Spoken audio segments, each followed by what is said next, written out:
let's talk about your bobbin and your bobbin tension.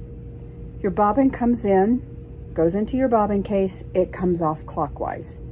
Make sure it's properly under the little flap on the bobbin case. You can lift up your thread holding your bobbin.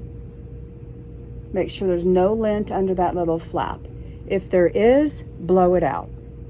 I put my finger, my middle finger on my bobbin, my thumb on the front of the bobbin case. I reach under my machine. I put my finger on the post that the bobbin slips onto. I reach up, snap it in. If you don't hear that snap or it goes in rough, it's not on properly. The way you can check your bobbin thread to make sure that nothing got caught and it's going to come out smoothly, I just hold onto my thread and give it a little tug. When you're pulling on this bobbin, it should pull up nice and smooth. Then you're ready to go.